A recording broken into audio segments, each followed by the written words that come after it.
You have seen water flowing and making its way wherever it finds space. This flowing nature of water makes me wonder, does the cash also flow in the same way? That is, it goes to the person who is working for it and giving it some space to enter in their lives? Let's explore. So, before moving to today's topic of cash flow statement, let's first understand why we require this statement. Why cash flow? Why not cash stock? Just like any other item in the financial statements, cash is a variable thing which keeps on changing during the course of time. So, the cash balance at the start of the year will be different from the cash balance at the end of the year, and we measure it via balance sheet. Then, why there is a need for another statement? This is because the balance sheet tells us the cash position at a particular date, that is, at a particular point in time.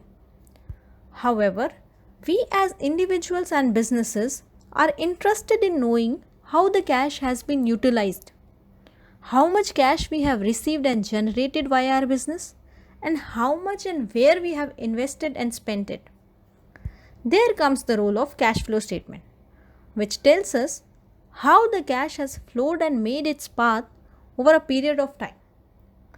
This is also generally called the third financial statement after the profit and loss statement and the balance sheet. Now, there is one more thing to know before we move further to understand this statement, which is the meaning of cash. I assume everybody knows what cash is, the physical form of money, paper money, coins, etc. However, in this video, we will use cash in slightly broader term, which is the cash and its equivalents. So here cash will mean cash and the items that can be converted into cash immediately in a very short span of time. For example, bank accounts, short-term highly liquid marketable securities which we can readily sell without any significant loss of value in exchange. Now the point to note here is that the investment in equity shares will not be included here because they fluctuate in value quite significantly. So the securities need to be short-term, highly liquid and marketable without any significant loss of value in exchange. Now coming to cash flow, it records the flow of cash under three main activities.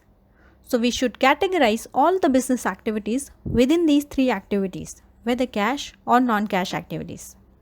And these are: first, cash flow from operating activities; second, cash flow from investing activities; and the third, cash flow from financing activities.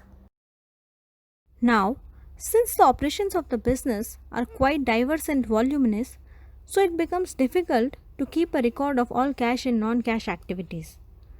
Therefore, we use profit and loss statement and balance sheet to prepare the cash flow statement. See, when you have already done the groundwork of preparing these two statements, then it makes sense to use these two to prepare the third one. So there are two ways to find the operating cash flow. First one is direct method and second one is indirect method. The direct method uses all cash receipts and cash payments to find the operating cash flow, and the indirect method uses net profit plus minus certain adjustments for non-cash and non-operating items and changes in working capital.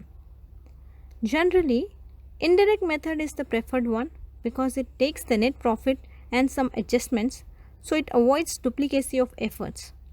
However, there is no hard and fast rule, so it's up to you. Whichever you find more easy to use, you can use that.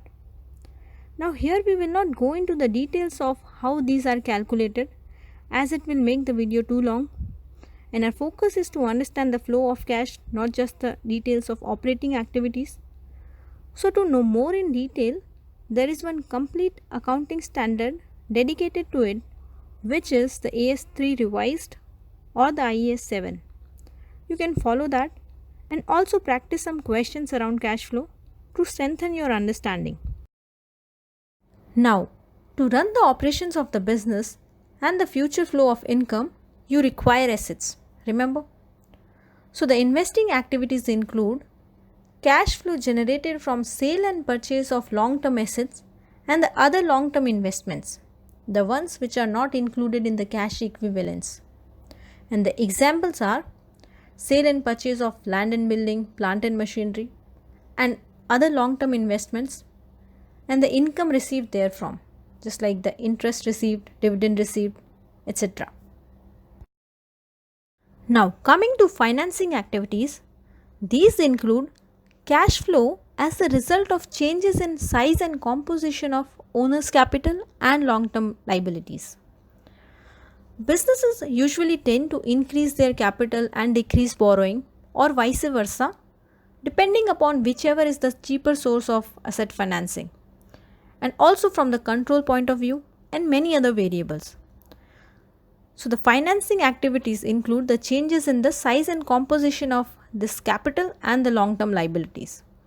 And the examples are issue of capital, issue of debentures, bonds, and other long term borrowings, repayment of debt, repayment of capital, the activities related like interest paid, dividend paid, etc. Now, this is the cash flow statement. There is opening balance of cash and its equivalents. Then there is a net cash flow from all these three activities, and we combine these two to bring the closing balance of cash and its equivalents. So this is how cash moves or flows in the business. You see, cash has a flowing nature, so let it flow. If it circulates well in the economy gets flourished and keep moving.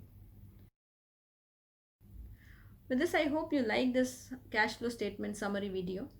I shall meet you in the next video. Until then, take care. Goodbye.